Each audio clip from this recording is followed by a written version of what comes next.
माझ्या हातामध्ये तुम्ही हा एक बॉन्ड पेपर बघताय जो 500 रुपयाचा आहे.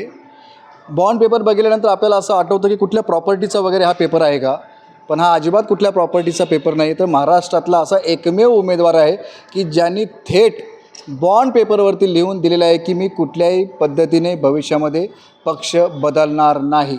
आणि हा उमेदवार आहे नवी मुंबईतील मनसेचे उमेदवार गजानन काळे. आपल्याबरोबर आहेत ते. सर, हा तुम्ही बॉन्ड पेपर दिला आहे, हा बॉन्ड पेपर तुम्हाला का द्यावा लागला? ज्या पद्धतीचं महाराष्ट्राचं राजकारण आणि विशेषतः नवी मुंबईतलं राजकारण, दोनही असलेले उमेदवार जे 10-10 वर्ष आमदार होते, यांचा राजकीय प्रवास सुरू झाला वेगळ्या पक्षातून. आमदार व्हावं, तिकीट मिळावं म्हणून गेले हे दुसऱ्या पक्षात. तिथून निवडून आल्यानंतरसुद्धा परत तोच पक्ष आमदारकीचं तिकीट देत नाही म्हणून तिसऱ्या पक्षात गेले. संदीप नाईकांनी आणि मंदाताई म्हात्रे यांनी आत्तापर्यंत 4-4 पक्ष बदलले.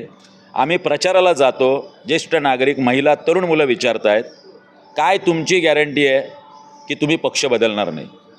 माझी 2009 राजकीय कारकीर्द आहे, ते 2024पर्यंत आम्ही एक नेता, एक विचार आणि एका पक्षात आहोत.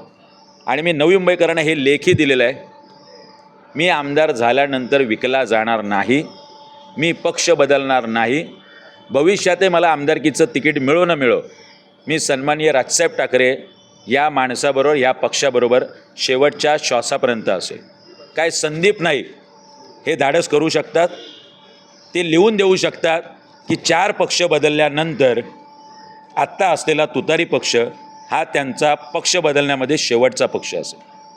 त्यांना जर हे धाडस केलं तर नवी मुंबईकर समजून जाईल की हे पक्ष बदलणार आहेत की नाही. हे धाडस होणार नाही, हा भाग निराळा. कारण फक्त आमदारकी हवी, सत्तापदं हवीत. त्यामुळेच आत्तापर्यंत नवी मुंबई आणि महाराष्ट्रात राजकारण सुरू आहे. तुम्ही आता तुमचा जाहीरनामा प्रसिद्ध केलेला आहे, काय तुम्ही नवी मुंबईकरांसाठी करणार? बघा, आम्ही गेली महिने, काही वर्ष सातत्याने शिक्षण, आरोग्य, रोजगारावर बोलतो. आमची परिवर्तन यात्रा सुरू होती. खाजगी शाळांनी ज्या पद्धतीने फीवाढ केलेली आहे, यांचं गव्हर्मेंट ऑडिट झालं पाहिजे. 1 रुपयाची सुद्धा फी आम्ही वाढू देणार नाही. नवी मुंबईकरांच्या असलेल्या शाळांमध्ये खाजगी हॉस्पिटलची लूट थांबवणार, यांचं दरपत्रक निश्चित करू. आणि 80% रोजगार संपूर्ण MIDC कंपन्यांमध्ये आमच्या स्थानिक मुलांना भेटेल.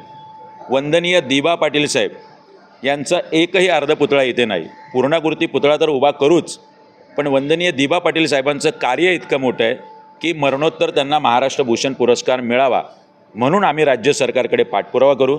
आमच्या प्रकल्पग्रस्तांची घरं नियमित करण्याचा विषय असेल, 12.5% भूखंडाचा मोबदला मिळणं असेल, किंवा ST डेपो उभा करणं असेल, असे विविध विषयांचा अंतर्भाव आम्ही आमच्या या कर्तव्यनामामध्ये केलेला आहे. आता बेलापूर विधानसभेमध्ये आहे, एकीकडं भाजपातून मंदाताई आहेत, दुसरीकडे संदीप नाईक आहेत राष्ट्रवादीमधून, विजय नाटा अपक्ष म्हणून आहे ना, आता तुम्ही मनसेमधून. ही चौरंगी लढत होताना दिसते बेलापूर विधानसभेमध्ये. तुमचा कितपत टिकाव लागेल? कुठे आहात तुम्ही या चौरंगी लढतीमध्ये? बघा, एकाच बाजूला महाविकास आघाडी 3 पक्ष आहेत, महायुतीत 3 पक्ष आहे. मागच्या वेळीसुद्धा हे 2-2, 3-3 पक्ष होते. 1 रुपयासुद्धा न देता मला 28 ते 30 हजार मतं आहेत. हा आमचा बेस आहे. 5 वर्षात आम्ही सिडको चोडतधारकांचे 600 कोटी मिळून देणं असेल, कामगारांचे पैसे देणं असेल, भावे नाट्यगृह करणं असेल, 800 ते 1000 कोटीची आम्ही कामं केलीत. आज लोकांचा विश्वास आहे, सुप्तपणे चर्चा आहे, आणि मी खुल्या चर्चेचं यांना आमंत्रण दिलं. जर यांना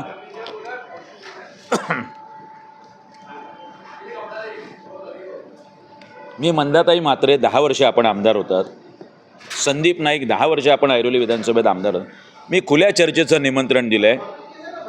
आपण 10 वर्षात काय कामं केलीत, राज्य सरकारकडून, केंद्र सरकारकडून कोणते प्रकल्प आणलेत, कोणत्या योजना आपण आणल्यात, महापालिकेची केलेली कामं न सांगता या खुल्या चर्चेत आपण या 10 वर्षात मागच्या गजानन काळे मनसे म्हणून आम्ही काय कामं केलीत ही आम्ही सांगू. नवी मुंबई हे सुसंस्कृत आणि सुशिक्षित शहर आहे. आपण या खुल्या चर्चेचं निमंत्रण स्वीकारावं असंही आव्हान मी त्यांना करतो. नक्कीच आपण पाहता की या ठिकाणी मनसेच्या माध्यमातून आता आपल्या समोर असलेल्या उमेदवारांना भर चौकामध्ये आहे ते नवी मुंबईच्या छत्रपती शिवाजी महाराज चौकामध्ये आता खुल्या चर्चेसाठी यावे अशा प्रकारचं जाहीर आवाहन करण्यात आलेलं आहे. विनायक पाटील, ABP माझा, नवी मुंबई. ABP माझा, उघडा डोळे बघा नीट.